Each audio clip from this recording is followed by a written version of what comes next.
bring to life, and all of you today are helping bring to light. So without any further ado, I'd like to introduce our publisher and editor-in-chief of Amsterdam News, and then she'll be giving you what's going to be following. In particular, I want to point out, and she'll also echo this, we'll be showing you an excerpt from a documentary that Beyond the Barrel of the Gun produced, featuring no less than Beloved. Beloved, stand up and wave to everybody. There he is. Beloved, who's a credible messenger at Living Redemption, is featured in this. And the whole idea is, how do we show there's another path forward away from gun violence? Without any further ado, please give a round of applause to this incredible woman, the publisher and editor-in-chief of Amsterdam News, Eleanor Tatum.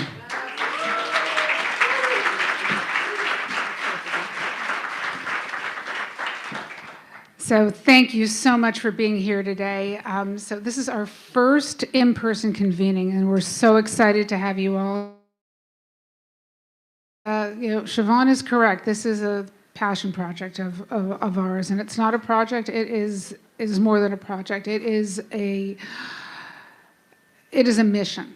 It is a mission of the Amsterdam News to go beyond the headlines. It is a mission to help change the paradigm, to help change the way gun violence is covered in New York City. It's a mission to help change the amount of gun violence that happens in our communities. Because we started calling gun violence a public health crisis over a decade ago, because that is what it is. It is a public health crisis. If they put as much money into solving the crisis of gun violence as they did into diabetes and to heart disease and to all the other public health crises that we have, gun violence would be eradicated. But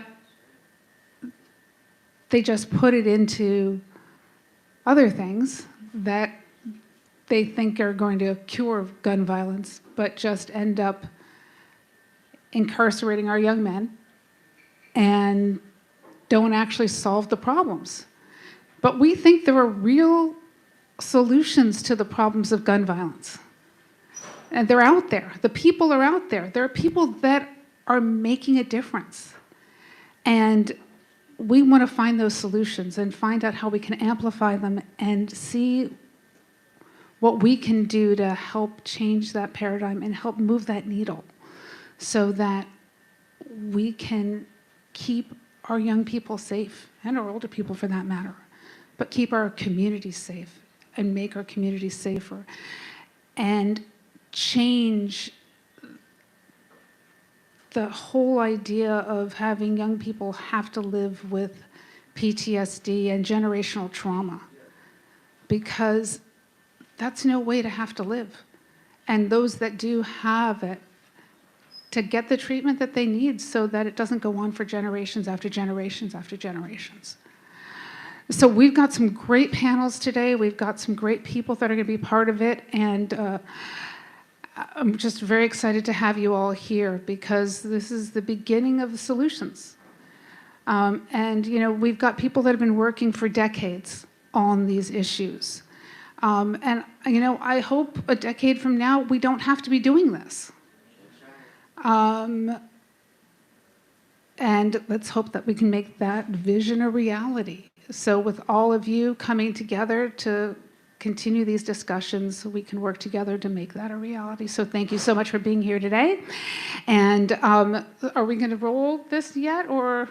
Yeah, we're just waiting on Randy Weingartner. Okay. So we're going to give her just a few more minutes. Okay. Okay. And the caterers will be bringing the lunches out in a few minutes. Okay. So we're going to. Yeah, that's okay. So we're going to start rolling the documentary in just a moment, and it's Beloved. It's the first documentary that the Amsterdam News has done. We're very excited about it. It's on our website. We're going to show a little bit of it today, and it is featuring Beloved, who Siobhan said is standing right over there. And it talks about his journey and his struggles and what he's doing now. But before I go to that, I just want to thank Siobhan Bennett and Josh Barker and the whole Amsterdam News team, and for all the very, very, very hard work they've done in putting this together. They've done a phenomenal job, and I want to thank all of you for attending, and for everyone that is moderating, and for all those that are participating in the panels today. I just want to thank you so much for being a part of this. And thank you to Millie Sullivan, 1199, for hosting us here today in this beautiful, beautiful space. And again, Amsterdam News team in general, thank you. Thank you for all that you do. We could not be here without you, and the Amsterdam News would not be the newspaper we are without you all. So thank you, and let's start the documentary. Thank you so much. I think it was almost like a gunshot was the ring for everybody to go to sleep. Being a shooter and believing that you got the right to destroy what God made, when you acknowledge, it kind of helped for the crazy to come out of you. Because now you want to be heard, you want to be acknowledged. And what happened is, I just don't believe the people that look like me could do that for me. So I don't mind killing one of y'all or hurting one of y'all. Because I hate me, and y'all help me hate me. When I go to school and I get teased and I get bothered and I get disrespected, I go home and look in the mirror and I understand the ugly that they're talking about, that nasty they're talking about, that disrespect. I'm that. They're not going to like me, so I'm not going to even bother to try to get them to like me. So instead of doing that, I find ways to hurt them just like I hurt myself. I play Russian roulette, put 38s in my head, and spin the thing around to see if a bullet come out. Breaking news tonight in Harlem. The police are investigating a shooting that injured a 24-year-old man. The victim shot in the torso around 9 tonight on West 131st Street near the St. Nicholas houses. He was taken to Harlem Hospital and is expected to survive. Police said the shooter fled the scene and has not been caught.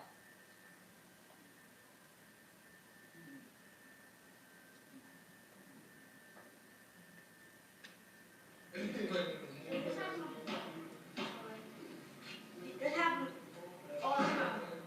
Like, one thing, yeah. To be out here and remember what I saw in the hospital, when I saw him take his last breath, when I heard his mother say out of her mouth, she don't know what to feel, how to be, what to do.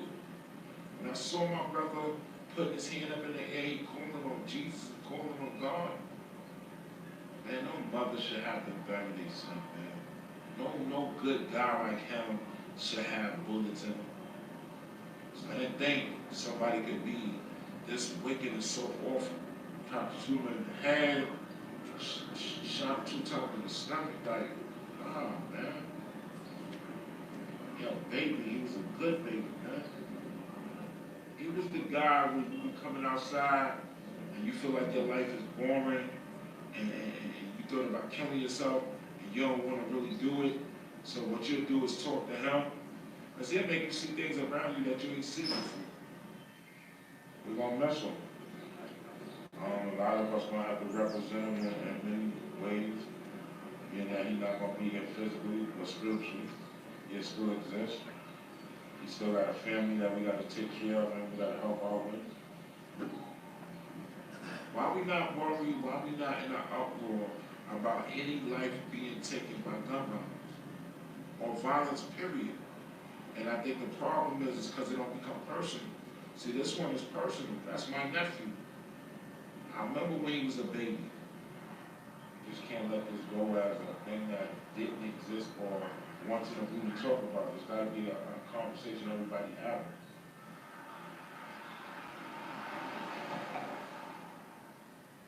Okay. Knocking that break real loud, me. Right, yeah. I was there. Why can take his last breath? I understood when they gave me the bullets. We understood when I got it. It was like he was out there doing that. He pounding dudes out, he shooting dudes. But you took a dude that's a sense of humor. Word. Come on. When you think about gun violence, seriously, being that you experience so much, from your baby brother to your older brother. Right. Oh, shoot. Keep forgetting that he died right next to me. Crazy. You know how you get father's guilt and stuff like, man, he just had a baby. Now I don't want a kid. Like, what if I had a baby? You just start thinking crazy stuff. You start blaming yourself and going through different scenes. It's like, at the end, it's like, I ain't got nothing to do with that. But you had a bullet lodged in your head, right? You don't gotta be gangster. You don't gotta be in the streets to be respected out here. You know? You respect people that take care of their families, go to school, get jobs. Those are the gangsters that's paying, you know, making sure their moms and families good. That's the real game. Y'all think coming out here, shooting people for no reason. Y'all don't even know how to communicate y'all problems. Right.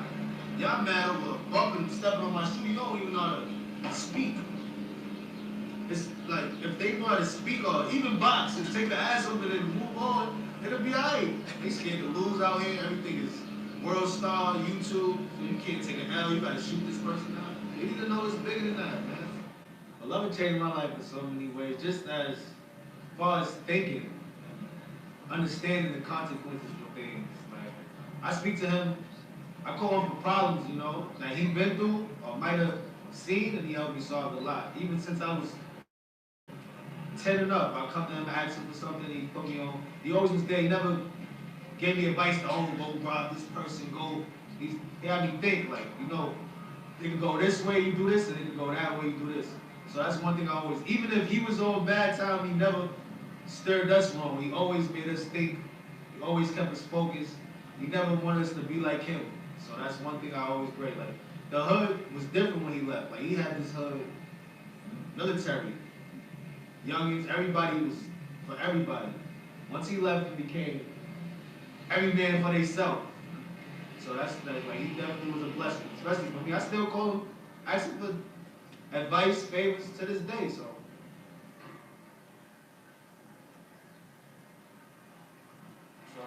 Basically, man, you know, I always call you when there's drama in the street, man, when there's shots being fired, and I know you somebody to depend on when it comes to putting the fire out for real, you know what I'm saying? We go through abuse so much. It's so prevalent in our communities, we don't even understand that it's abuse. Mm. We've been through so much trauma that that's just a normal way of life, that we don't even feel comfortable when we're not feeling traumatized. We don't even know that to be at peace is a good thing. Right. We be at peace, we get in a peaceful state, and we get agitated because it ain't nothing going on. That show you how messed up our minds are psychologically. And so us coming to the understanding of that, that's why we present ourselves in the fashion of slow down, right? I understand, and I can relate to your anger, your pain, your frustration. I can relate. I was traumatized and didn't realize that when I saw a dead body at 8 years old. Nobody knew how that affected me. Nobody even questioned it.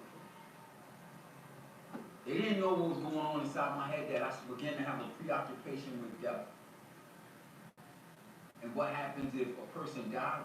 What are the things that can go on? I didn't know what was going on inside me, but guess what? I became a murderer. I took lives and didn't have no moral compunction about it, because I felt that, okay, this is what it is. At 8 years old, my mind was shifted from the dysfunction inside our community, and then I destroyed people. I destroyed myself. And like I said, luckily, I was made to sit down, right?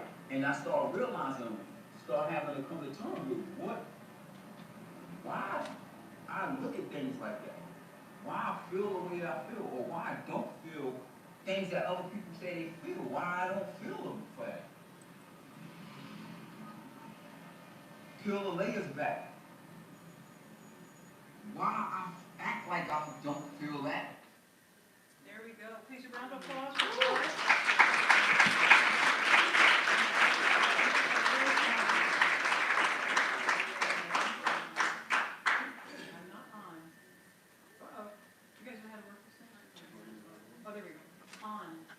Still doesn't, oh, there you go. Right. And also, you can see this documentary on our website, amsterdamnews.com, and it's streaming there whenever you want to watch it. You're welcome to share it with your circles. Our goal with this documentary, produced by our brilliant investigative editor, Damaso Reyes, is to spread the word and to raise awareness. So without any further ado, we're going to call forward our first moderator from Amsterdam News. Please give a round of applause to Karen Juanita Carrillo, our senior reporter. The moderators and panelists will be introducing themselves formally once they sit down. Next, a very special guest and dear friend to Amsterdam News, President of the American Federation of Teachers, the dynamic and unbelievably strong speaker, Randy Weingartner. Please, a round of applause for Randy. In addition to that, we're very honored to have Mark Rampersen. Am I saying that correctly, Mark? Am I pronouncing? Great. He's from the Chancellor's Office. Very honored to have you with us, sir. Please come forward. I feel like a talk show host. Please come forward, right? Karen, you'll be sitting over there on the far left. And then Randy, pick a seat. You guys can duke it out on stage. Who gets what seat, right? And last but not least, a woman I've come to really enjoy getting to know, Lemuria from the Deputy Mayor's Office, First Deputy Mayor's Office. Please, a round of applause for Lemuria. All right. All right, sit down. And Karen, after you introduce yourselves, then have your panelists introduce themselves, and we'll get started.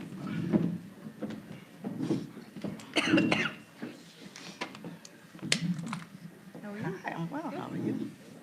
Welcome, everybody. Again, I'm Karen Carrillo. I am a senior reporter at the Amsterdam News. Thank you all for being here today. And yes, I'm going to let everybody introduce themselves. You want me? Yeah. Sorry. Randy Weingarten, former president of the U of T, still on leave from teaching from Clara Barton High School in Brooklyn, New York, from my social studies position there, and currently, for the last many, many years, serving as AFT president of a union of educators. We're the second largest nurse union now in America, and I am not the most dangerous person in the world. As Pompeo has said, when I looked at that debate last night, there were a whole lot more dangerous people there than me. Good morning, Lemuria Alawode L. I am a senior advisor in First Deputy Mayor Sheena Wright's office, and I facilitate the Gun Violence Prevention Task Force, which is a multi-agency effort to address the upstream causes of gun violence, particularly in the communities that see it the most across the city. Sheena Wright is the co-chair, along with Brother A.T. Mitchell, who is the founder and CEO of Man Up Incorporated, a CMS organization in East New York, Brooklyn. Good morning. My name is Mark Rampersen. I am the Chief of Safety and Prevention Partnerships for New York City Public Schools.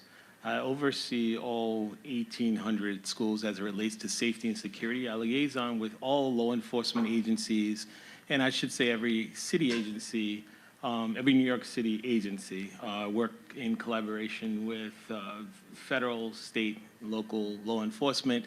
I have the pleasure to partner with my partner here on the Anti-Gun Violence Initiative, and I am honored to be in this space with you today, and I'm looking forward to a robust conversation. Terrific. Okay. Well, we're going to talk about, after watching our video about the situation with gun violence that we've had in New York City, we want to talk a little bit about some of the resources that public schools have to prevent gun violence in schools. So we can start with Mr. Rampersen, if you can speak a little bit about that. Yeah, you know, I think that our most vital resource that we have is we have the village. I heard the young gentleman speak, and I caught a portion of this profound documentary, of which I am going to make it my business to see in its entirety, because there were so many jewels in there that were dropped by young people, as well some of the young people who came up before them. who have stumbled, who have made mistakes, and fortunately have figured out that they are responsible for all the young people that come up behind them. So the most vital resource we have in New York City Public School is our village. And it is often that the question is asked of the high school, middle school, or elementary school principal, what are you doing about gun violence? What are you doing to stop gun violence? And all of us who went to New York City Public Schools, those of us who did, we can remember that it is probably one of the safest places that we can be, because that is where all of our caregivers are. The teachers that we love, our guidance counselors who care about us. For me, it was the kitchen worker, believe it or not, because I came from a very unfortunate family. In my kitchen, the lady in the kitchen, Miss Hattie, she made sure I was all right. And when I say made sure I was all right, you know exactly what I meant, right? And so for all of our young people, they show up in our schools in different ways, and that caregiver is someone different in the school. Whether it's the school custodian, the school safety agent, the dean, the assistant principal, the principal themselves, a guidance counselor, social worker, or a paraprofessional. There is somebody in our schools to our young people connect with. And I'm gonna just give you a perfect example, if I may, right? Well, I got the mic, too late. But a perfect example is last year alone in New York City Public Schools, 21 firearms were found in schools, right? Out of the 21 firearms found in, or I should say in or around schools, right? Because 4 of them were found on the perimeter of, but the remaining were found on a young person. And almost every single one of those firearms that were found on a young person was not found through the metal detection system. It was found through word of mouth. So our young people are the most vital assets that we have in our schools, and they have each other. But the interesting thing is, not one of those cases did a young person feel like, when I tell an adult, nothing's gonna happen. Well, in every one of those cases where they told a trusting adult, whether that was a teacher or all of the titles that I just mentioned, someone did something. So when they said something, someone did something. And in each one of those cases, they safely got a firearm out of the hands of another young person, right? And when asked the question of why they had a firearm on that person, the young people said, I need to protect myself as I transition to and from. To and from, which says that I'm okay in school. I'm not okay as I transition to school. Some of our young people transition to school through 5 different boroughs in order to get there, right? So you got to check in every one of those boroughs as you transition. And then I got to walk 4 blocks to get there. And I got to be safe as I walk through. So outside of those 21 firearms that I mentioned, 6,000 plus weapons were found in New York City Public Schools. Most found through word of mouth. Interesting conversations that we're having with parents are, I gave my daughter that pepper spray because. I gave my son those brass knuckles because, right? And so when we talk about the responsibility of New York City Public Schools, let me talk about that responsibility, right? We have social workers, we have guidance counselors, we have entered into a relationship with higher education, Fordham, NYU, and Columbia, to get social work interns in schools to ensure that every single one of our schools has access to a social worker, guidance counselor, school-based health clinic with a mental health component to ensure that every one of our young people have someone who they can go to in the absence of that other caregiver that I mentioned. Okay. I wanted to see if we can have Ms. Weingarten speak about that as well, as teachers are not just educators, but in many ways caregivers in this sense, and having to deal with this. And all panelists, if you can move your microphones closer to Oh, yourselves, sorry. that would be wonderful, so everyone can hear you. Mark gets high points for that. So, you know, because I now work nationally as opposed to only locally, obviously New York City is still one of our major locals, and I still live in New York City, but I see this now, and the AFT has been very involved in the fight for common sense gun laws, the fight to create more of these mental health supports, the fight against anxiety. We're doing a lot of different things, but I want to just take a step back and say, we represent the educators in Sandy Hook.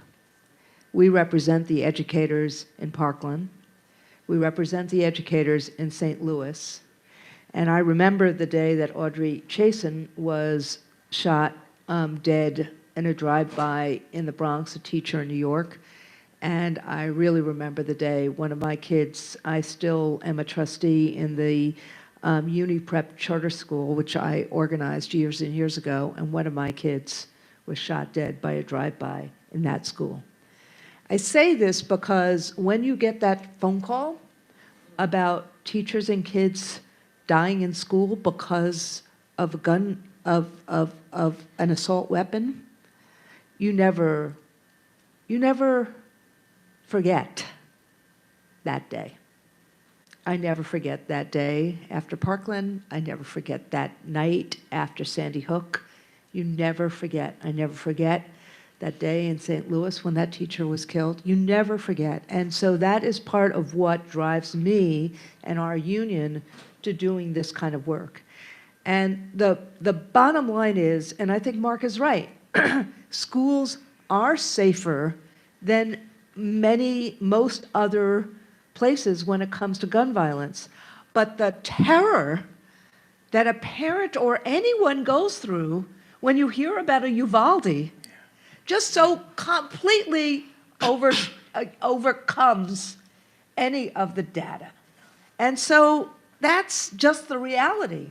And then on top of it, the things that have been done to try to mitigate will drive all of us crazy. Like, really, we're going to spend millions and millions of dollars. 97% of schools were armored after Parkland. You tell me, give me that 97% figure about putting good ventilation in after COVID.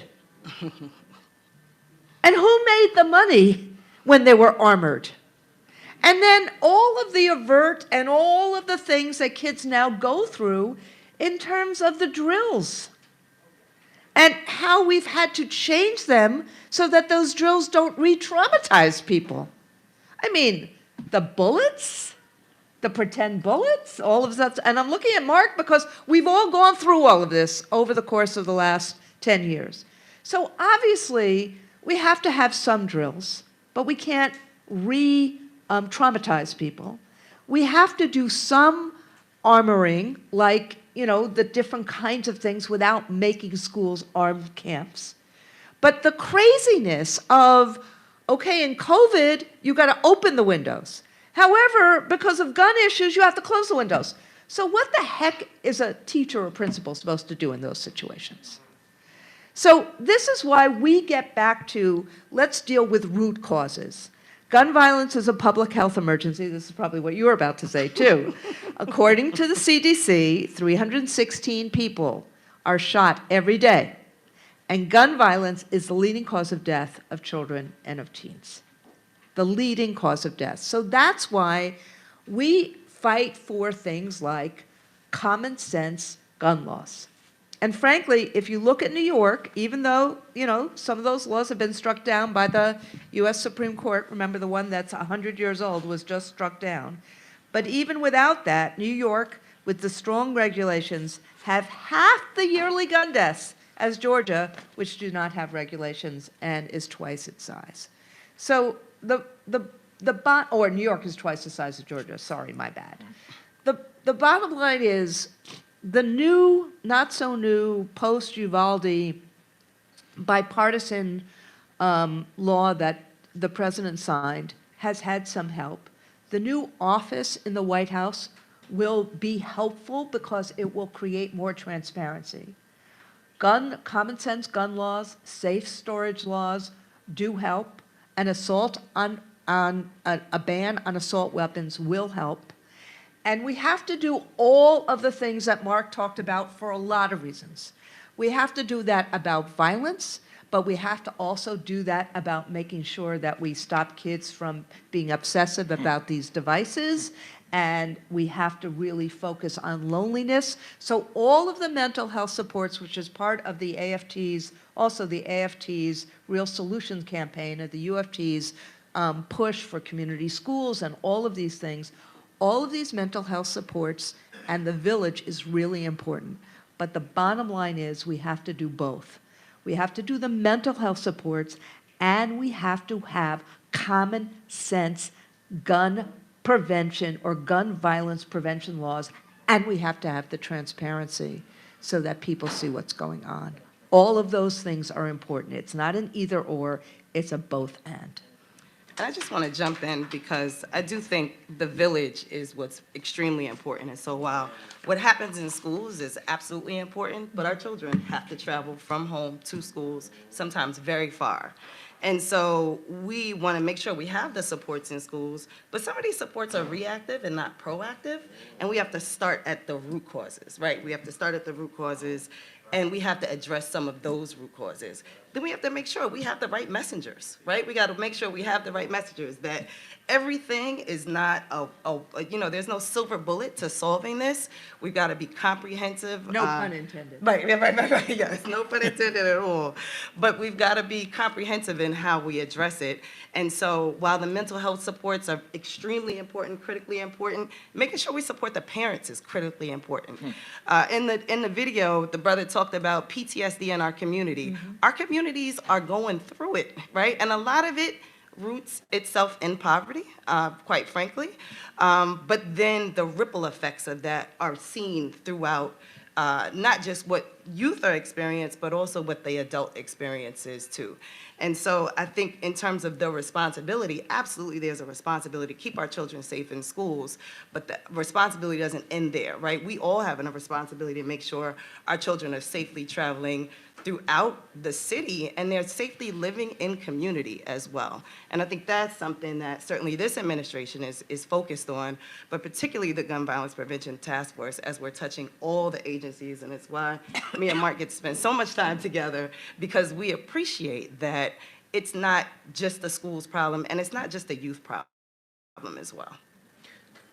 Well, if you can speak to a little bit, Ms. Alawali, about some of the programs that the city might be putting together in terms of helping families deal with gun violence. Sure. So in July 2023, we announced the Blueprint for Community Safety, which is a blueprint that looks comprehensively at the upstream causes of gun violence. So as opposed to looking at what happens, after a child picks up a gun, or a young person, or whoever picks up a gun, while there are some enforcements that are needed and some certainly interventions that are needed at that point, we're looking at things like housing, education, what we call early intervention, entrepreneurship, trauma-informed care. What are some other ones, Mark? Yeah, so I mean, Like, the early we got intervention quite a few, stuff, right? I mean, it's an array of different supports that we want to introduce to school communities. We found that at long last, right? Every young person doesn't learn the same way. Exactly. Right, so there's been a loud and long call for a CTE program, so young people can graduate with not going through the traditional path. Exactly. Right, and so we're hearing young people say, listen, if that kind of thing existed when I was in school, I'd show up. Our chancellor often talks about his visit to Rikers Island. And when he sat and he talked to some of the young people who were in a common area, and they talked about the different trades that they're learning in Rikers Island, they shared that if these things existed in my school, I probably wouldn't be sitting here in this cell. Right? And so we talk about young people and the choices that they make, but what choices are we giving them? Right? So we need to take a hard look at, the young person in the village and not inviting them into the village or providing them what they need to function in the village. And then we wonder why the village gets burned down.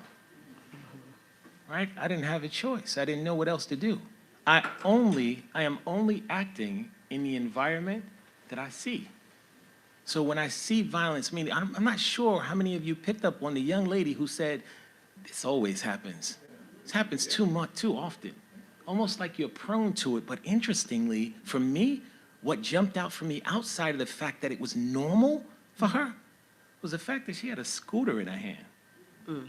She was skating her scooter right to the memorial area where somebody had been killed, and it was just normal.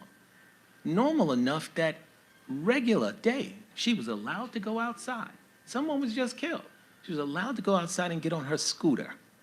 The young lady before her said, they told us to wait at the laundromat for 30 minutes, and then we're going to get our Juve activity on and going. somebody had just been shot, 4 people.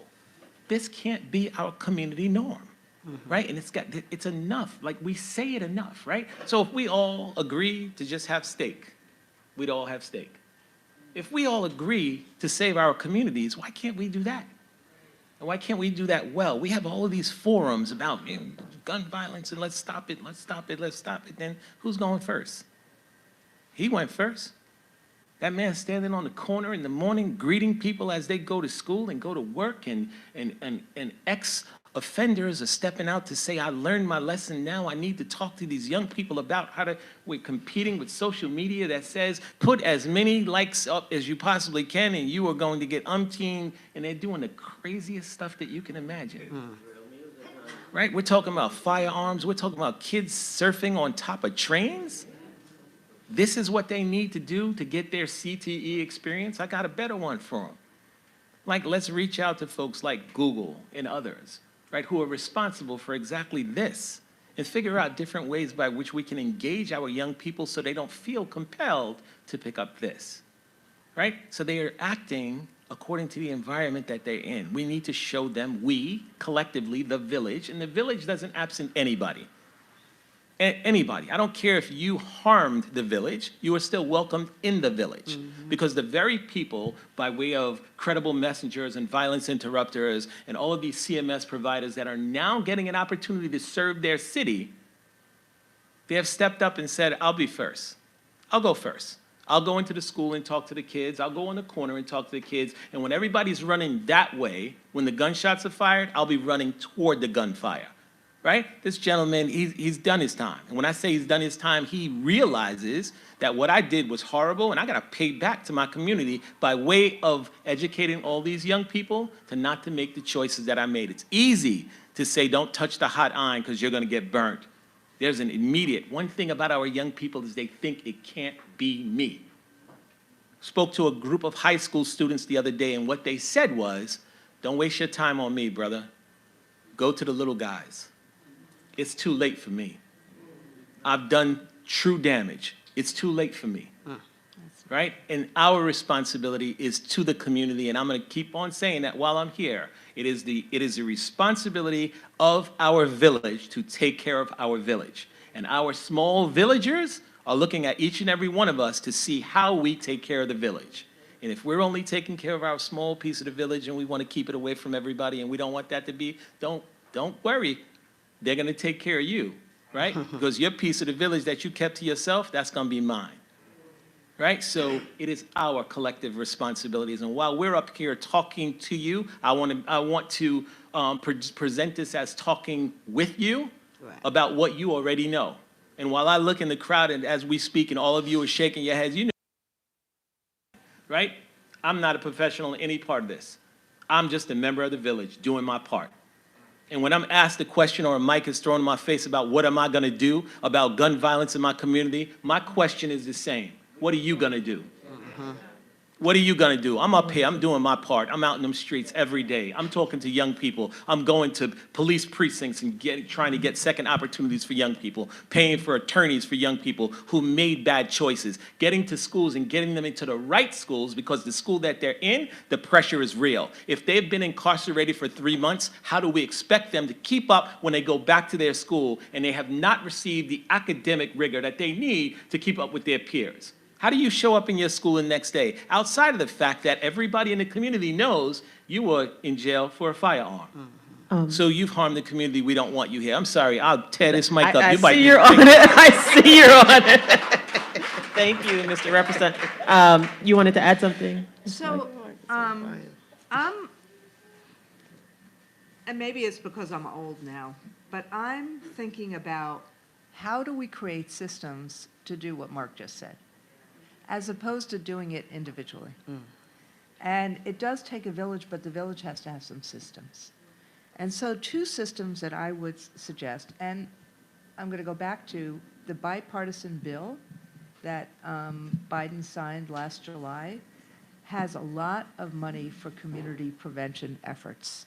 And there's money that's still available for all of that for places like New York City and others. No one has ever said that I was not loud enough. But this is what, you heard Mark talk, schools, schools, schools. Schools can be centers of community for families. Families have to feel that schools are safe and welcoming places for them. And there's a bunch of work we need to do, but schools can be centers. So if schools wrapped some of these services around them, like we have in some places, like CHA in Harlem, there's other places around. Jeffrey, Canada, had these ideas as well. If we wrap services around schools, then parents and kids and educators will know where the services are. Instead of trying to find them somewhere else, you know where they are. And it is a place where we could create infrastructure. And there are bureaucratic hurdles to doing this. I've been trying to do this since 2008 in lots of different places. We've gotten 700 of them stood up within my own union and schools that we have local membership. But we should have about 25,000 of them around the country, and there should be a lot more in New York City. And that's something, Mark, I think we could work on together. And the second piece, and I would just say, I taught in a CTE school. Clara Barton High School was a career tech ed school. We fought like hell to keep them, because that was a period of time when people wanted to say, we don't need vocational ed anymore. And we kept Clara Barton, and we kept a few others. But this is what I think we need to do. And I also say, I taught AP Gov at Clara Barton. So anybody who starts stigmatizing my kids, take it somewhere else. But the point is, there's 2,200 certifications that are available to young people right now to get a job right from high school. So why don't we start thinking about high school as a place that's not just college prep, but it's college prep and career prep. And why don't we bring in not just the trades, but this is what we're doing with Micron in Syracuse. Why don't we bring in ways so we can do this kind of CHIPS program? Why don't we bring in culinary programs, the Harbor School, Transit Tech, Aviation High? Why don't we bring in a whole bunch of programs so in any of our villages, and New York City is dotted with villages, so it doesn't take 5 trains to get there. See if we could have a career center like we have in the Brooklyn Navy Yards that has a bunch of these things, so that every kid, not just some, every kid, even if they're college bound, 94% of kids graduate who go to these qualified CTE programs graduate on time, 70% go to college. And I'll give you one more. I was in New Haven yesterday, and we saw the new EMT program at Wilbur Cross High School in New Haven.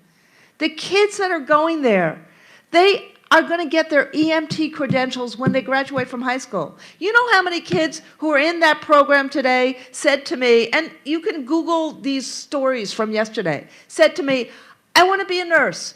I want to be a doctor. It creates agency for kids. So New York City, and I've had this conversation with the mayor, we could be the CTE capital of the country because of all what we have. So I think, Mark, if we actually, as educators also, started doing this kind of systems approach and then said to the community, let's all take more responsibility. We can do more of this in the next 2 years. There's more jobs, we can bring more jobs back in, and we know how to do this now. So you must be on the task force because We're doing that. we're actually doing that. And one of the strategies that we're advancing and expanding is what we're calling Eleanor just wanted career, me to come to say that. career connected learning. And so just that is exactly what we're doing. And not only just doing it in the areas that we as professionals, and I'm going to say adults, think are important, but in areas that the youth and that the young people actually want to work in, but also where there's opportunity for them to actually get jobs when it's all done, right? Because what good is the training if there's no job at the end of that training? And so that is certainly something that we're working on collectively as an administration, and certainly under the leadership of New York City Public Schools. But it's also something that we're working in partnership with community on, so that the jobs actually make sense for the communities that they are going to be placed in. So that's. Yes, and I'm glad that Randy touched on the topic of CTE and more being needed. I don't want to absent the fact that we have a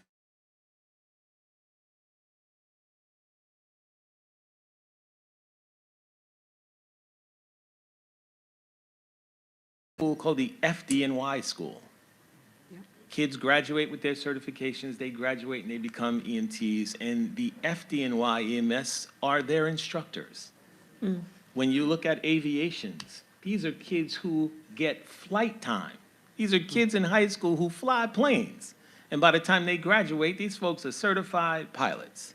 I mean, the harbor school, these kids are deep sea diving in the Bahamas for 2 weeks during the course of the year, right? I'm not gonna say that we're not doing it, right? That we can always do more, right? As part of the initiative, this chancellor has a pathways project that's happening right now, where we are working in conjunction with companies such as Microsoft and Google and some of the greatest tech companies that run this country currently to create different pathways for young people while they're in high school, right? When their choice is to graduate, we are linking them with these companies so when they graduate, they work directly for these companies. For some of our young people, it is second nature technology, right? Little baby in the house, 5 years old, working iPad better than anybody else in the household, right? I give my nephew my phone, can tell me everything that I can do, and I don't know anything about that, right? I know how to press the button, make a phone call, and I'm there. I can send you a text message. But he taught me the other day that I could send the same text message every day to the same person at the same time and never touch my phone once. And I'm thinking to myself, genius, right? He's thinking to himself, idiot. Right? And the fact of the matter is, this is easy for them, right? This is hard for us. But interestingly enough, we convened, I want to say about 40 some odd student listening sessions over the last couple of months. And the interesting thing that we got in every one of those cases from young people as the top two things that they want to feel in New York City public schools and in the city as a whole is they want to feel safe and they want mental health supports. Number one. I've never heard a teenager talk about mental health supports, right? I would have thought they would have said something different, like, you know, more opportunities so I can get new sneakers. No, mental health supports. Our young people are tapped in. This is a very small population of young people that are committing the infractions that we see on the news every day. When you think about it in retrospect, schools overall, we're at about 900,000 kids in our schools. And every one of these young people have a caring adult. And again, that caring adult can be somebody different. The school safety agent at the front desk who's been in that same school for 25 years has seen generations in terms of the family come and go. So they're tapped in. The school custodian who's almost invisible in the school, right? Almost invisible. The cleaner of the school can walk down the hallway and clean the hallways all day long, and the kids can talk about all kinds of things and never miss a beat, but he'll walk by 3 and 4 times, but you'll never see him. Invisible. But believe it or not, that is a resource for us, right? Because they also have relationships with young people. And our school safety agents are super tapped in. And when you, depending on what crowd you talk to, our schools should be free of cops and free of cops. These school safety agents are a fabric of our community.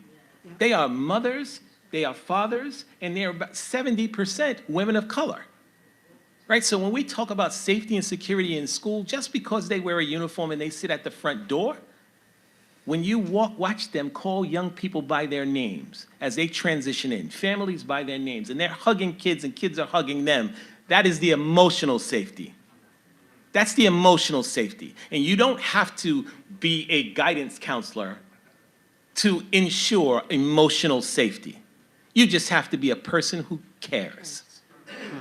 A person who cares, right? So when we talk about what our schools need everything. Everything, and the everything sits right here in this room. And we're gonna throw some fabulous ideas about how we can partner in this work, but you guys already know the answer. This administration is opening the school doors, and they are welcoming each and every one of you members of the village and members of the community into our schools to help us do school. And when we say do school, we don't want you to teach a class. But what we want you to do is help keep our young people physically and emotionally safe. And anybody who tells you that you're not invited to a New York City public school, please call me.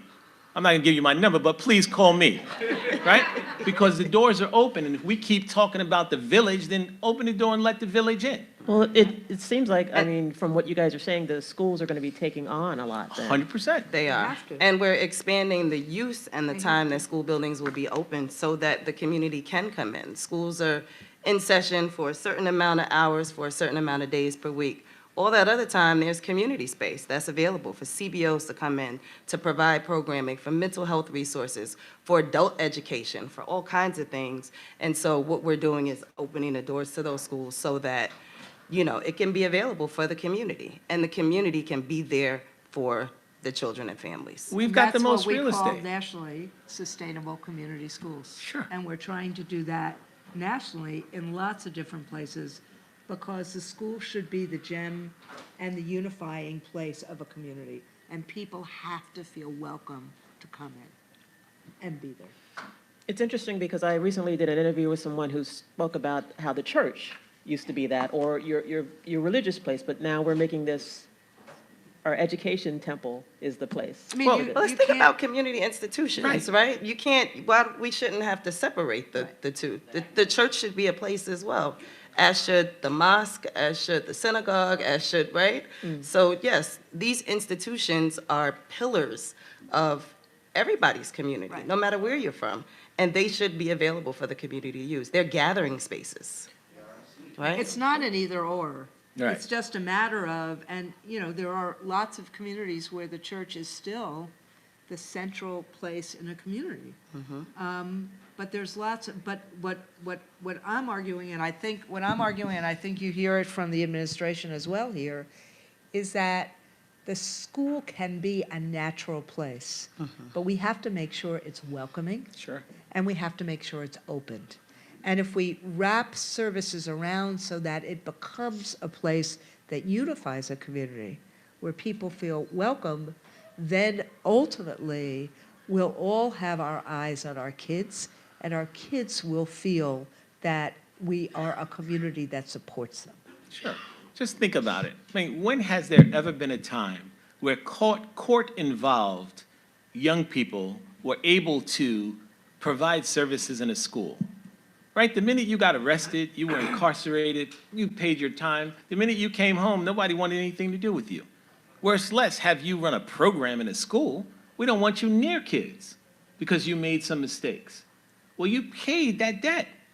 So now, guess what? We're opening our doors to our community-based organizations. We're saying we're not charging you for the space as long as you're providing a service to the community.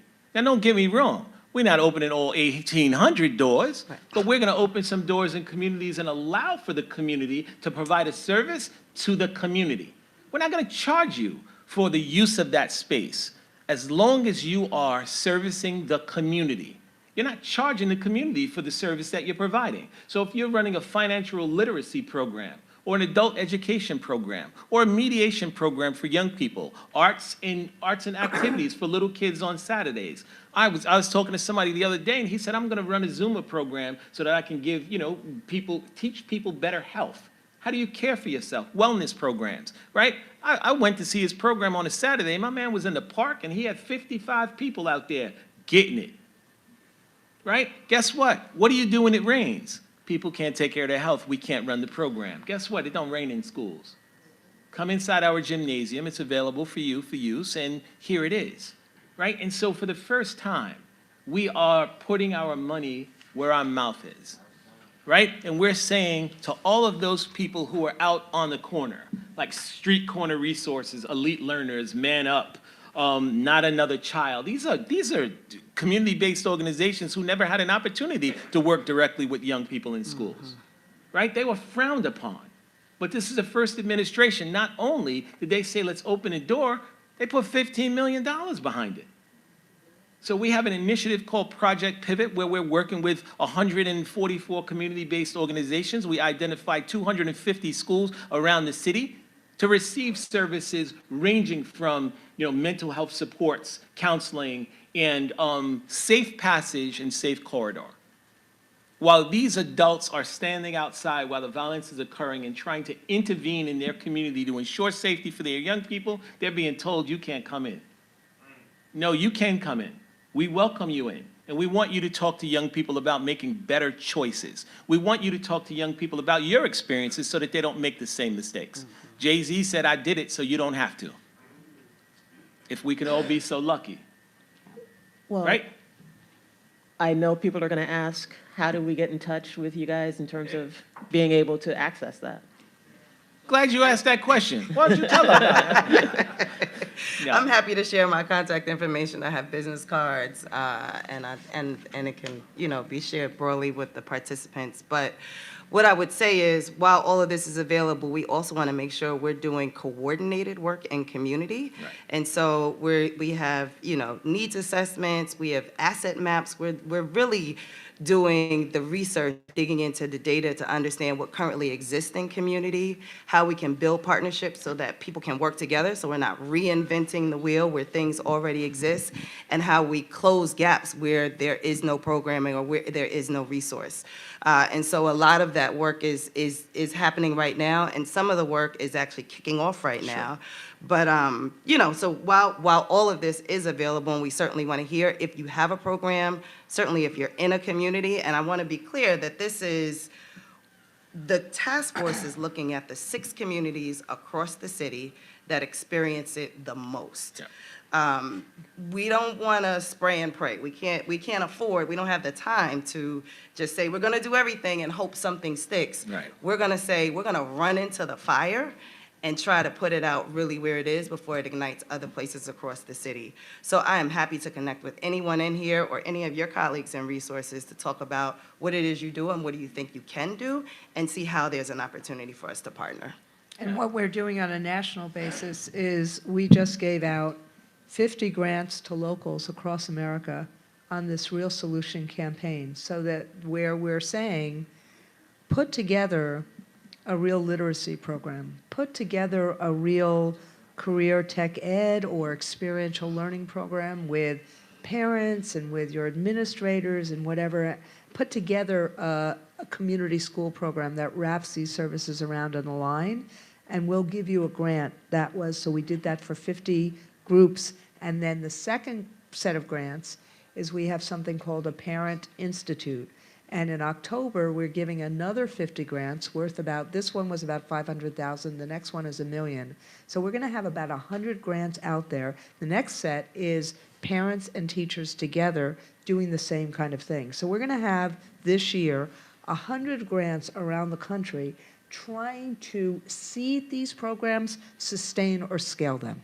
Because what we need to do is, in places that they're not seeded, we need to seed them. In places that they're there, we need to sustain and grow them, and we need to scale them. So that people see, when you hear from, when you hear from my great, co-panelists, when they say it takes a village, you say, oh yeah, PS 100 has that program. I can get involved in that program, because we have to make sure that they're dotted all across not only the city, but all across the country, so that we know that these strategies are there, so we can get our kids feeling the agency that they want to feel in terms of living their life and seizing their future. And your grants are available via the AFT? Yep. So so anyone who wants to know about them, just look at, we have this Real Solutions website, aft.org. We're constantly trying to also vie for grants, just like you were supported by Chan Zuckerberg. We've been supported by Chan Zuckerberg as well. And we're constantly trying to grow these strategies. But the strategies we're focused on, not only the advocacy for, common sense gun laws, are things like how we help with literacy, how we help with community schools, how we help with career tech ed and experiential learning, and how we take on the social media companies. Yes, we are working with them to add these pathways, but take them on so that they stop addicting our kids to these devices. Okay. Final words from Final words from Mark. I think I spoke a lot, right?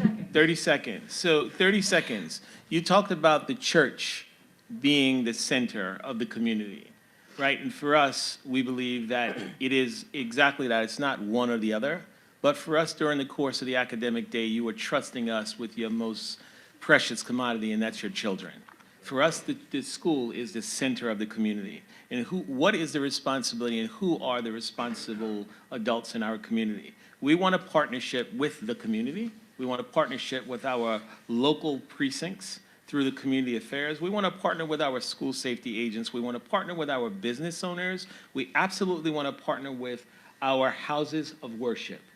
Right? There's all this conversation about keeping it separate. The fact of the matter is our very kids, the parents of our kids that are in our schools on a daily basis show up in the houses of worship on Sunday. And it's important to have our principals just come to those houses of worship and share with you the great things that are happening in our schools. Many of our schools that have washers and dryers that you may not know about, that our students in temporary housing get to come to school and wash their clothes.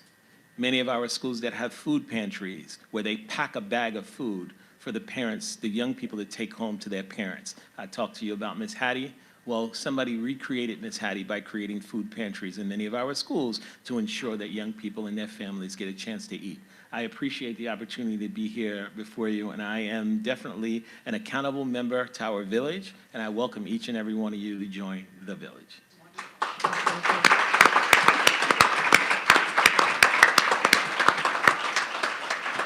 Thank you to each one of our panelists, our moderator, Karen. Randy, your incredibly busy day. I know you have to run right away to something else, so hope you get a little bit of rest. Lemuria, fantastic to have you with us. And Mark, thank you so much. And you're very dapper, sir. I just want to point that out. So, That's how they give it up at the DOE. Thank you so much. Another round of applause.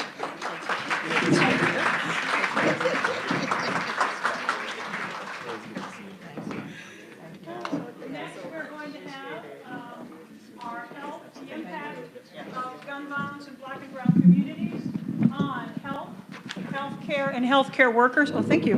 And healthcare workers. Ooh, that sounds better, doesn't it? And so that has been very generously underwritten by 1199 SEIU, Healthcare Workers East, the largest healthcare workers union in the country. We're very honored to have as our moderator, Helena Solomon, an award-winning journalist. She'll be introducing herself. We're going to be having Millie Silva. By the way, lunch is about to be served. The box lunches will be at that table. Once the caterers bring them in, just grab a box, honor system. We're going to be having Millie Silva come up. She is the Secretary-Treasurer of 1199 SEIU. We're also going to have the amazing community leader, Jackie Rowe Adams, founder of Harlem Mothers Save, governor appointee to the New York City Health and Hospitals Board. Mayor appointee, I'm so sorry, mayor appointee. So go on up, my darling. You can go on up there.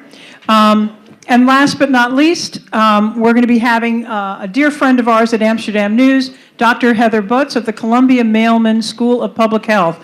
Please come forward. Come on up, everybody. And lunch is going to be served soon, so the boxes will be coming out in just a moment. We'll get this panel started. So if we can, we're going right to the next panel, so if we can settle down, that would be great. Everyone? I'm so sorry, we're starting the next panel. We need everyone to settle down. Settle down. All right. So Helen, I'm sure you can talk over the... Sure. And we're missing, there's Heather. Who are we missing? Millie? Oh, Jackie, where are you?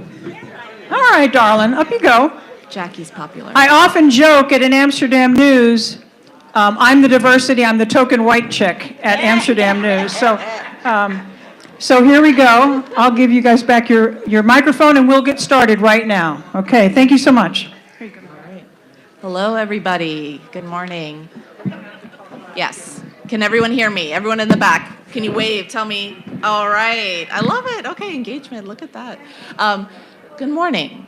Thank you for having us here today. My name is Helena Solomon. I'm the health and science reporter for the New York Amsterdam News for the Blacklight investigative unit specifically at the New York Amsterdam News, where we dig into issues like about COVID, climate, and what we're here to meet about today, gun violence. So I'd love if everybody on our panel here, I could introduce them, but I'd love if you can, you're all a very accomplished Folks, I wonder if you could give a brief introduction to yourselves. And maybe we could start with Millie and work our way back. Sure. So good morning, good afternoon, everyone. My name is Millie Silva. I'm the Secretary Treasurer of 1199 SCIU. Good morning, everyone, and it is a good morning. I'm Jackie Rowe Adams, co-founder of Harlem Mothers and Fathers Save. Hi, everybody. My name is Heather Butt. I am an associate professor. I just got a promotion. I'm an associate professor at Columbia University, the Mailman School of Public Health.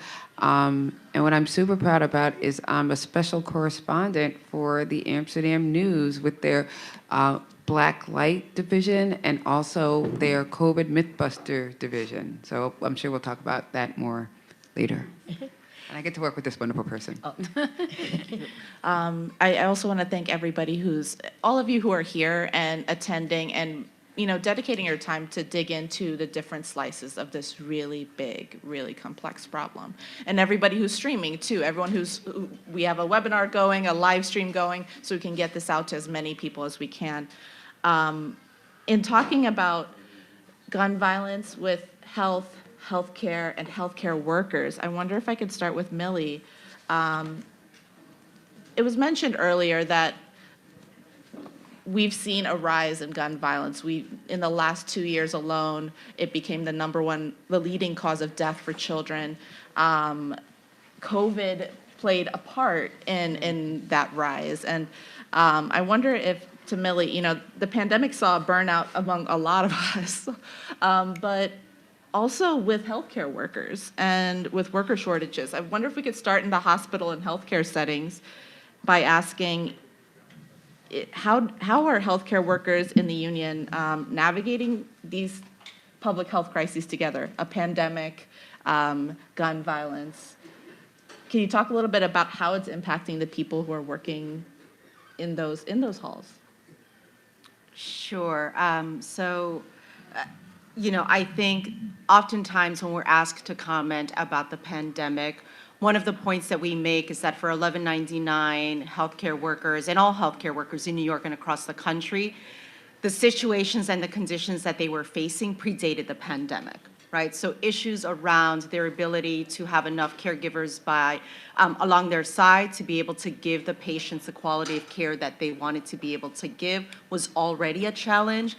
What COVID did was exposed how deep and endemic those problems are in the system. And as it relates to gun violence, no different, right? I'm thinking about one of our earlier panelists sort of made the question or asked the question about who's going to be first in the community to step forward and say, we're going to do something about what's going on. Let's be clear that oftentimes it is healthcare workers who are going to be first when a patient who is suffering a gunshot wound is arriving and receiving care and are in the moments or seconds of being able to see whether that person is going to be able to live or die. And then also, ultimately, if they survive the gunshot wounds, what their overall sort of life is going to look like, because oftentimes it is not just surviving that incident, but is also then about whether you're going to have some other health challenges that are going to be lifelong or ongoing. And so for our members, it is one where we see that in the emergency room departments, they're continuing to treat people in their community. Oftentimes, the people that they are treating are also their neighbors and sometimes are their own children who are receiving care. And so in some ways, I think that healthcare workers are in a unique position to be able to also help tell the story about what is happening and then to align with those of us who are thinking about policy and data and what can we do to be able to craft some of the solutions. And also, I think, and also, right, most recently, we had an EMT member from Staten Island, right, who was recently shot by a patient in their own ambulance. We have other members who have been stabbed. We have members who've been attacked. So there's also that experience for them as workers, what it looks like to be affected themselves. I wonder if I can go to Jackie next. Pivoting to families, pivoting to communities affected. We saw a clip earlier in the documentary of a breaking news story we too often see, right? That tells us if someone lived or died or what their status is in the hospital. But we're often not watching what happens to that gun violence victim after the breaking news story. Can you talk to us about the mental health challenges parents and victims and survivors in their circles face? So first let me say good morning to everyone again, or is it afternoon yet? So I am really proud to be sitting here on this panel because we must get the message out. And it's so important. So I want to just take the time and thank the Amsterdam News, Eleanor Tatum, beyond the headlines on gun violence that impact on health and education and housing, and that's so true. So when we talk about how do you feel after the fact, how do you feel when it's happening at your door? I'm a mother who lost 2 kids to gun violence. And I want to say I am pleased to and sad to introduce some of the mothers and fathers that's here today that have had a loss or 2. Please stand up. Harlem Mothers and Fathers Save. All of them have had a loss. So as a mother who lost 2 kids to gun violence, I was in shock. That's how it impacts you. First, you don't know what to do. You can't even get out the bed. You can't even believe, you're in disbelief. You're angry. You want revenge. You start calling saying, God made a mistake. This is what we deal with. Disbelief, trauma, sad, angry, revenge. And revenge keep coming up. Who did it? Who did it? This is what we deal with. It never goes away.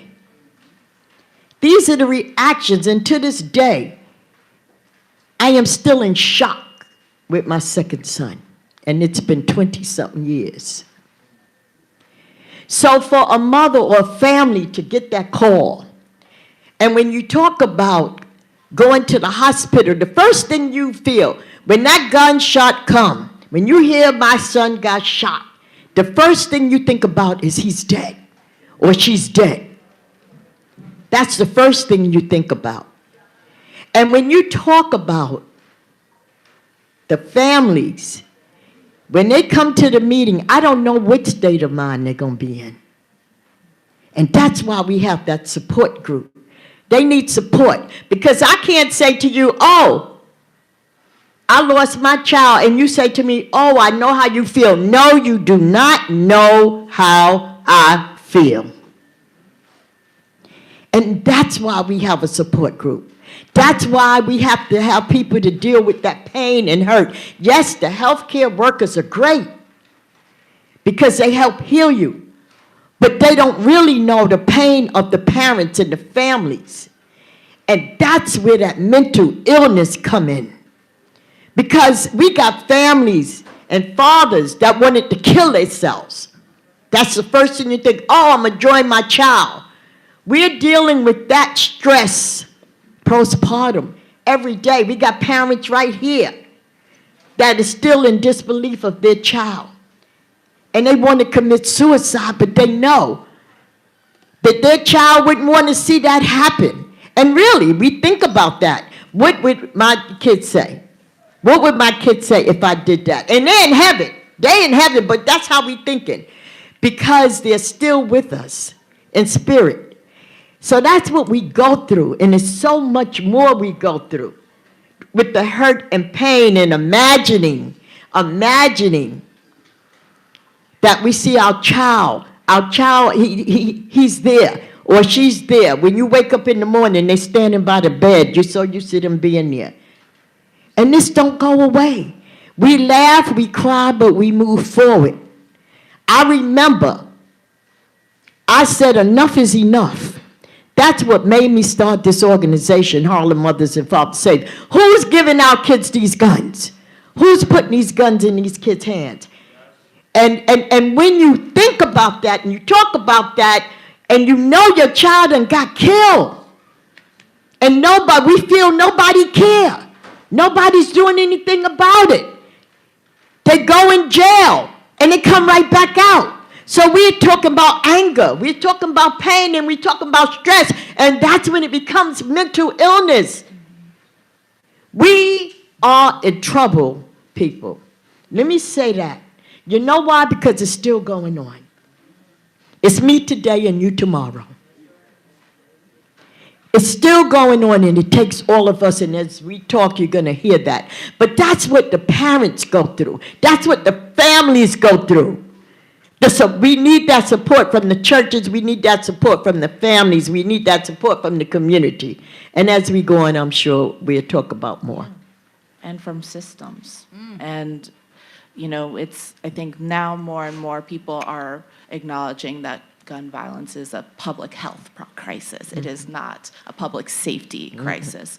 And to that point, I wonder, Dr. Butts, if you could tell us, what is different when we treat gun violence as a public health crisis versus a public safety one? Right, so my background is actually in law and public health. I'm kind of a old-timey Medicare, Medicaid person, and thought I would live out my days just talking about Medicare, Medicaid, and then this thing called COVID happened, and it changed the trajectory of my career. And similarly to what we just heard, one of the things that I always say about COVID generally, but we could say it about all of what we're talking about, including gun violence, is how you enter a crisis, how you enter an emergency, how you enter it, that's how you're going to experience it. That's how people experience COVID. That's how people experience emergencies. That's how people experience crises. They experience them how they enter them. And so I actually really think this panel is beautifully balanced because we have sort of all the steps along the continuum of how we get to solutions. And so for me, public health, that's the very beginning, right? So I think I'm a lawyer by training. I also have an education background. So I got my ed degree from Teachers College, and my public health degree actually was in law and public health at Harvard University. And the education background that I have and the public health background, and we just heard from a fabulous panel, those two backgrounds are very much steeped in prevention. Law can be, but a lot of times law enforcement, it's the cleanup, right? This thing happened. Now, what damages are there? And how can we make this person whole? Even, as we just heard, in some cases, you can't. You can't fix what has happened. It's broken. It's too broken beyond repair. So law, a lot of times, is sort of the cleanup folks. But what I love about public health is the purpose of what we do, why we do as public health individuals, is we're trying to start from the very beginning. Before A, B, C, X, Y, Z has happened, we're trying to deal with social determinants and intervention. So I'll just mention a program, which, again, the program I'm going to mention, I mean, a lot of people would say, well, what does that have to do with gun violence? But I mean, I think it has a lot to do with it. So I formed a program with a group of amazing students at Columbia called the Clementine Collective. And what the Clementine Collective is, we started it about a month, April of 2020, so right at the very beginning of COVID. And what we started to do was we started to put fresh fruits and vegetables, but mainly clementines. Why? Because 3 reasons. Clementines, they're tasty, they have their own natural packaging, and they're very easy to transport. Wrap your head around any other fruit or vegetable that has all those 3 things. It's hard to think about that are all those 3 things. So we picked clementines, it's true. So we picked clementines, and we started putting 50 clementines in a bodega in Staten Island. And we did that once a week, and then we started doing it every day, and then we expanded. We're now in 12 bodegas in Washington Heights and Staten Island. We've gotten students involved. We've gotten college students involved. We have elementary students that are getting involved in it. We've done surveys of people. We've asked people, what else would you like? We've started cooking programs. We've given out recipes. We're doing workshops. We're doing listening tours. So it's expanded. Now, what does that have to do with what we're talking about today? Because these are the kind of programs that long before somebody has gotten to the point where we are now, you got a 5-year-old that's helping with a little fruit clementine stand. And those are the kind of things that we really need to start thinking about. And the first panel, again, talked about, which I got to talk to them because I need to get into school to do some programming, so I need to figure that one out. But they talked about not waiting until the person's 18, 25, 37, but what about the 5-year-old that you can get to start doing some of these interventions? So that's our public health. I mean, again, the only real thing I could sort of praise COVID for is that when I told people 5 years ago what my job was, 100 out of 100 people gave me a blank look. Public health, never heard of it before. I don't know what that is. Now, I mean, you would have to go far and wide to find somebody that doesn't know exactly what public health is. But now we really need to think about expanding people's knowledge of that, because it's not just COVID. It's education interventions. It's nutrition interventions. It's violence interventions. It's helping the 5-year-old to learn what it is to give out fresh fruits and vegetables in the neighborhood. So that's what I would say about the public health piece of it.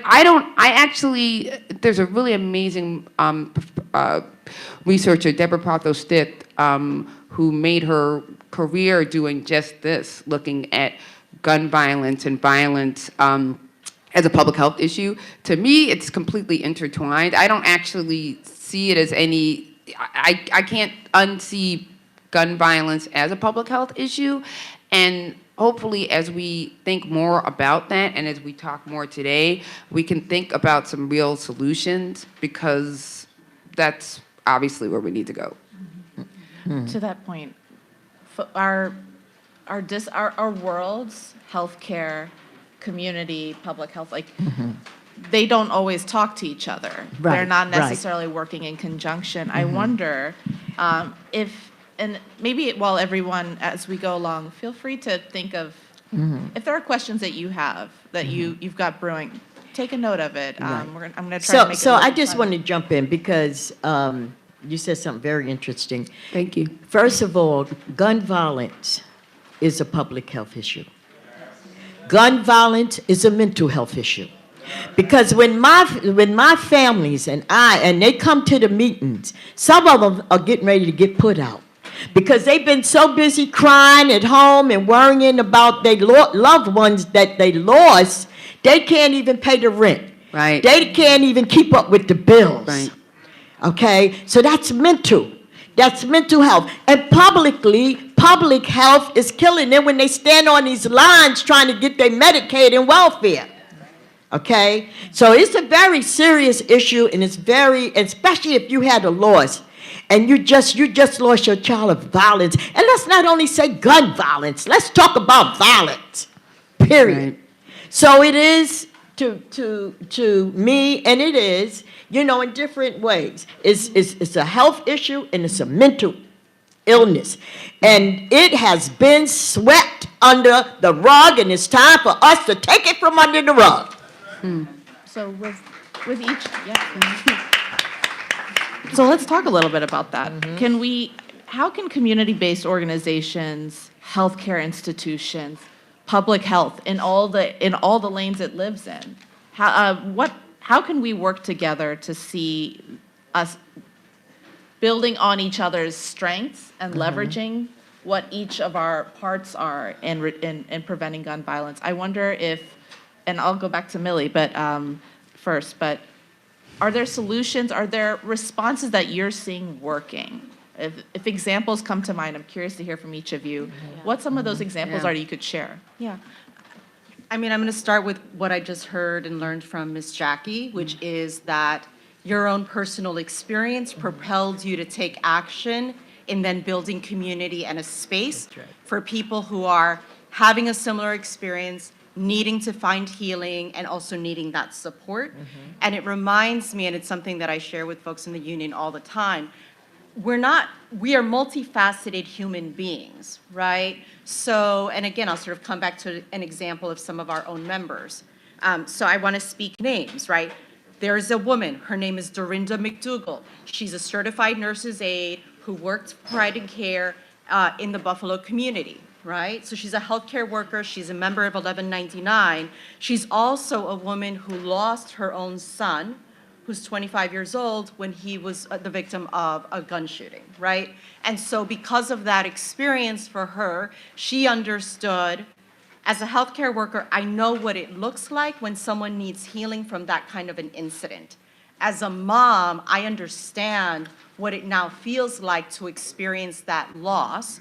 As a member of the union, she also understood and decided that she was going to then use her voice in the union to start getting involved in the politics in that community and challenge law enforcement and challenge political elected leaders to do something about the issue. So that's sort of speaking to sort of the demand for systemic change. And I think that it is important that we recognize that, you know, even in the conversation, healthcare workers live in one space, but those same healthcare workers are moms and dads, or grandmas, or aunties and uncles, right? They live in the same neighborhoods where we're experiencing these challenges, and so they themselves don't cut themselves into pieces in order to be whole. They recognize that, and then it's about saying, okay, so what can I do in my space as a healthcare worker around the issues around making sure that people who are victims of violence are able to receive the care that they need, and that it's good quality care? What does it look like for myself as a mom who has now experienced this pain that you wish on no one else, right? How can she then stand with others who've experienced that pain, or extend arms to those who have not, but her testimony be one that inspires others to get involved, right? How can she use her union, right? And no secret, 1199, we're incredibly active in politics because we believe that we're going to use our voice to help change the system. Absolutely. How can she then use her union as a space to say, all right, what are we going to do? What do we need healthcare systems to build in so that people have access to the care they need when they are survivors of violence? And addressing absolutely the mental health crisis that exists. What can she do to say to elected officials, we got to do something a little different? Yeah. And what your positions are on issues around who has guns, who has access to guns, we're going to challenge you and hold you accountable to that, right? And then when she comes back home to her neighborhood, how do I make sure that I'm taking care of myself and doing my own healing to then be able to stand with others who are going through their own healing process? So I think sort of just recognizing that we are all interconnected is critical. And then also I want to appreciate the mention around sort of, not just that it's a public health crisis, and also, you know, we're talking about guns and violence, you know, but I also want to introduce the important issue of intimate partner violence. That's right. And that it is Domestic, also one that we have to get more comfortable speaking Absolutely. about, and also identifying what are solutions to that. There are too many people who are killed, and yes, guns are also, you know, the weapons that used, but not always, right? Who are being killed by the people who are in their home. Absolutely. And what do we do about that? Because that's also interconnected. As we're on the other side. Absolutely. Well, we're not really on the other side, but we talk about being on the other side of COVID. And we On then- something. Right? I don't, you know, COVID, I don't know when that ever ends. But, you know, the mental health crisis where people need resources. Yes. So I'm so glad you said that, because I'm glad you asked that question, because what are we doing and how are we going to do it? We're doing it now. We're connecting with each other. We have to share information. People got to get off their egotistical attitudes and stop saying, oh, this is mine, mine, mine. This is all of our problems. And one of the things that is changing, once upon a time, those credible messages and ceasefire, they done changed names 3-4 times. So, what are we using now? What are we using now? Ceasefire or credible messages? But anyway, You know, I see you're quiet over there. Which one we using, Big Man? Credible messengers. Credible messages. Credible messengers, and this is real.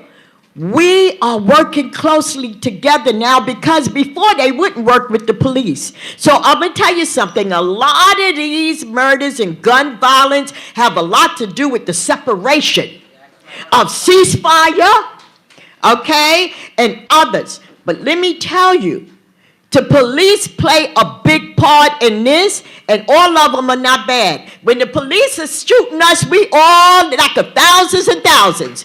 We killing us, we don't even budge. So, but what is changing now is ceasefire or credible messages is working now closely with the police.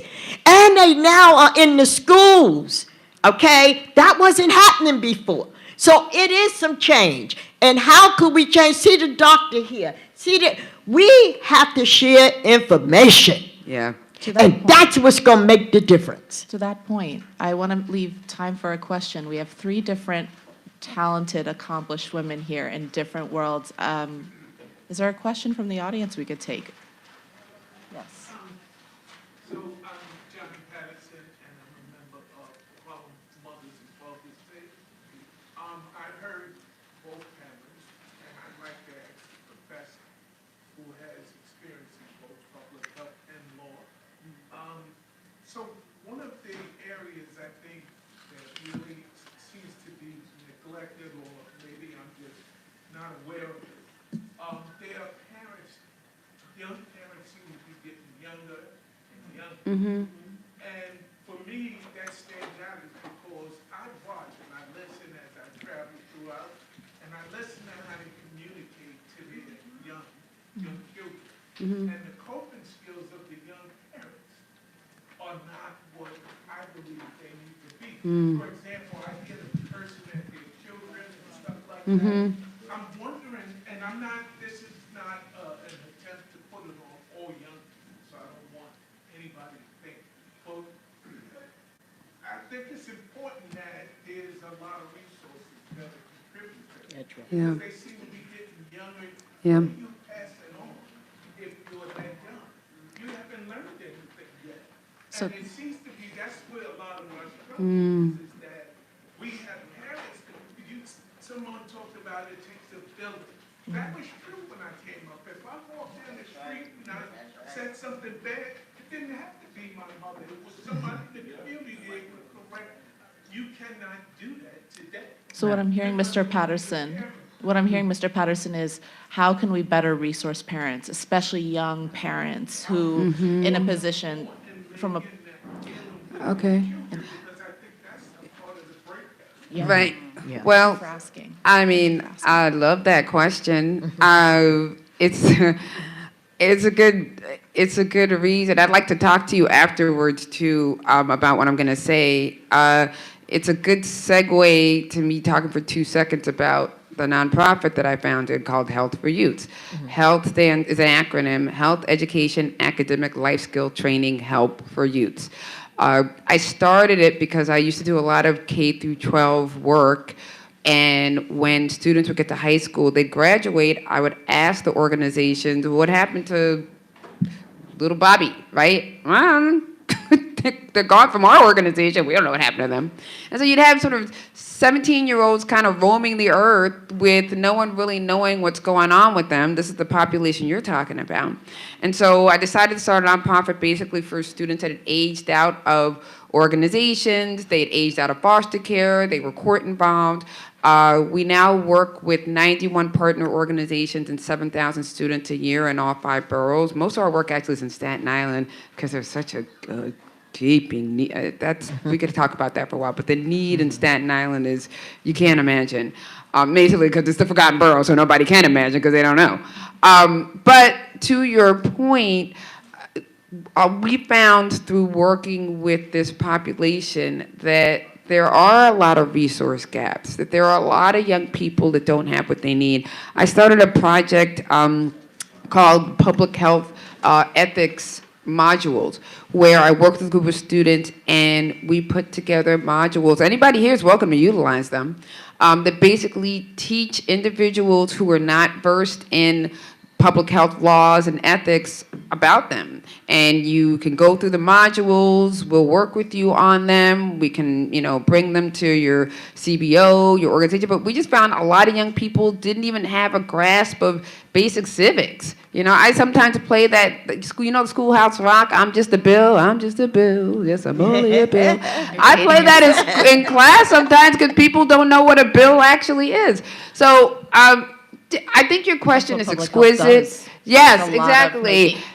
Exactly. That makes sense. So a lot of my work is understanding how legislation impacts you. Do you even know what it is? Do you know the very laws that are impacting your life are the things that people are either putting in place to make your life better or maybe not make your life better.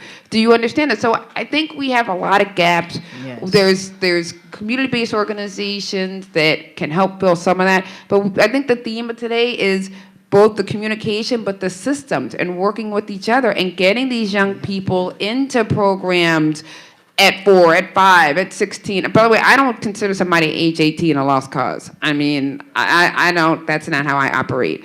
So at 18, at 45, at 67, whatever age it is, and I'll end with this, I went to a Girl Scout cookie event at the beginning of the pandemic. And it was for Girl Scouts that were unhoused. And I talked to one of the Girl Scouts and I said to her, "That's amazing that you're doing this." And dopey me, "Oh, I can't believe it." And she looked at me, she's like, "Well, why wouldn't I do it? I've got something to give. Everybody has something to give." She's 12 years old. So if we can look at a 12-year-old unhoused Girl Scout who's saying, "I have something to give, everybody's got something to give." The young people you're talking about have something to give, but we gotta create an atmosphere where they feel they have something to give. And so I'd like to talk with you about that more. Maybe we could collaborate on that. Could I answer before his question too? I just want to add to what he said, if Mhm. you don't mind. Yeah.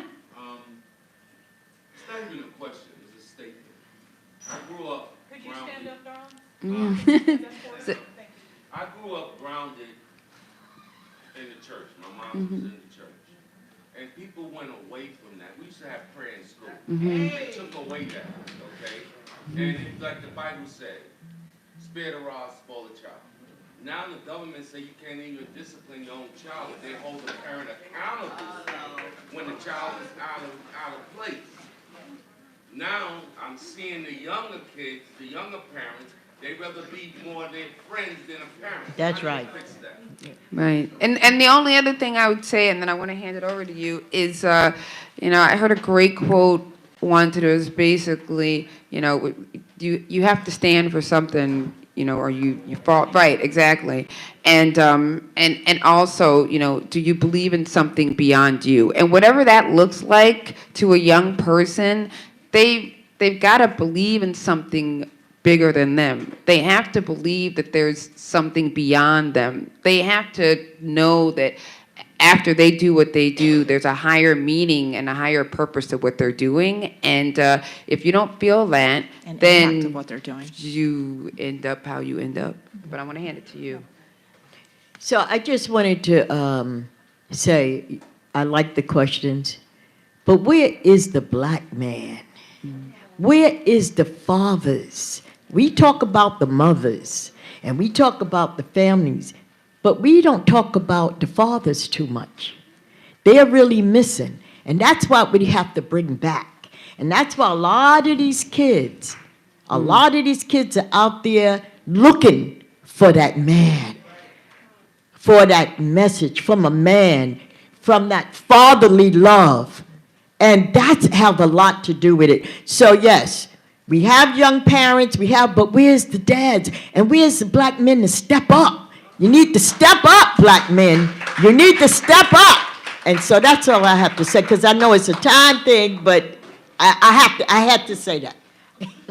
As we wrap, I wonder if we could get it's too much to ask for one point, but I'd like to limit it to one point that you'd like to see, not just yourselves, people in your industry, people in your line of work and in your mission doing, or I'd like to know what you What's one thing you'd like to see advocated for from the perspective of your beats, like what you do? I say beats, I'm a journalist. Health and science is a beat, politics is a beat.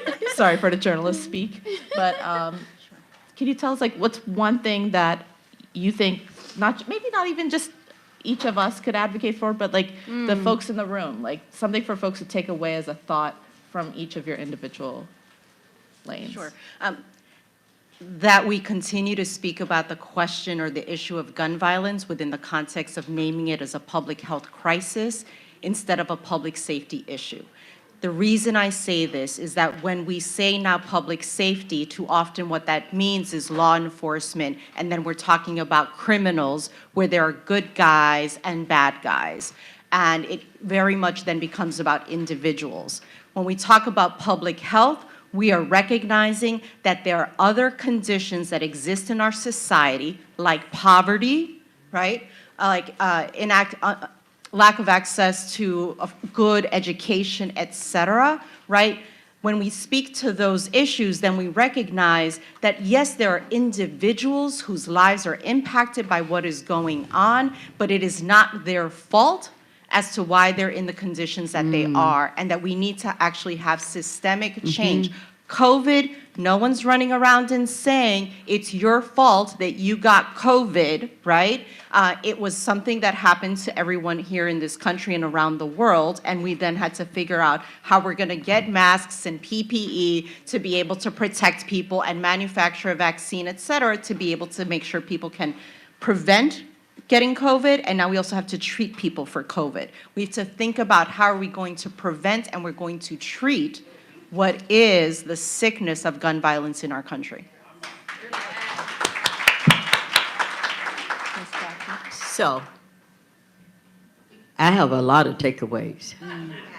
But the Pick your main ones favorite. is, like organizations that's here today, union members, okay? We all could do more. Right. I work closely with Carmen Juneris. She is out there, boots on the ground, with her team, and she's one of the panelists today. But I want to see more fathers and families talk to their children. We have to put that word out there, listen to your kids, because the kids know. Listen to your kids. I want to see the organizations, the teams work together. Stop holding information and let's tell each other where the resources are. We talk about resources, but we don't all know where they are. And I want to see the Amsterdam News continue to do this good work that they are doing. And that's what I want to take away today. Because you know what? How many papers have you seen doing this? Okay? So what I want to take away is let's continue to support the Amsterdam News. Let's continue to stop talking about the Post and the Daily News when the Amsterdam News is trying to save lives out here. Yes. And let's continue to educate, and prevention is the key. So that's what I want to take away here today. Thank you, Amsterdam News. Thank you, Eleanor Tatum. Just keep up the good work. And you know what? Go buy that Amsterdam. Go stop talking about all the pages are little. Yeah, I'm going to tell it. The pages are small. They need to be bigger. Well, if you take out an ad, it'll be bigger. Okay, thank you. Miss Jackie, we need to bring you around more often. All right. Heather, that's a lot. That's a really hard act to follow. I'm actually going to just basically repeat what you said about the Amsterdam News. I mean, the proudest thing I've done in the last couple of years is to be a special correspondent. But the project we're doing is a Columbia project. You can read it. We publish almost every week. We have an article in there. and we work with Columbia graduate students. We've done some work with college students. We're going to try and start to incorporate underserved youth, high school students. So I think the thing I would say is public health is everywhere. Everybody here is doing it. You're doing it all the time. It doesn't have to be siloed in this little space. You can write for the Amsterdam News. I'm sure they would be happy to get pieces from people. I hope you'd be happy to get pieces. But you can also garden with your children. You can read a story at night. It's all public health. We're all doing it. And finally, I would say please do support the Amsterdam News. It's an incredible paper. I love doing work with it.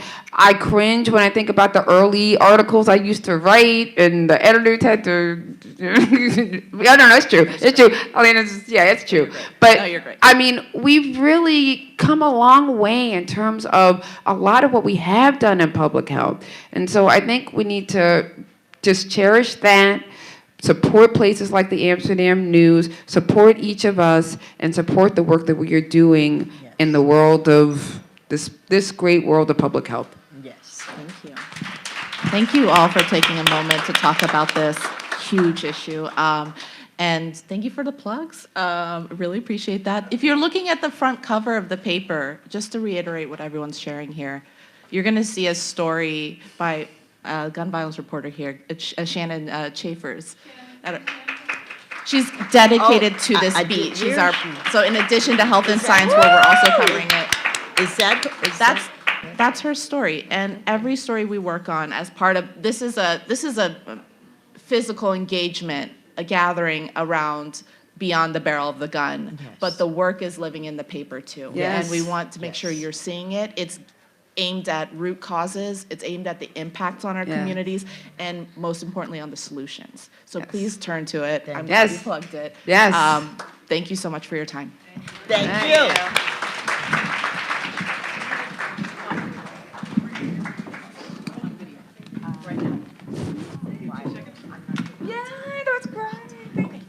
It's right here. Calvin will just talk. Thank you, everyone. Please, another round of applause for our amazing panelists. Calvin is going to be recording you in the hallway, okay? He'll be recording you in the hallway. If you haven't gotten your lunch, please do it. Anything you don't eat, Beloved is going to take back to Living Redemption and feed his crew there. We're now going to go to our final panel. I put down my piece of paper where I can't get in front of the Zoom thing. There it is. All right. We're very, very honored to have a very special guest with us, journalist Errol Lewis. If you can please join us.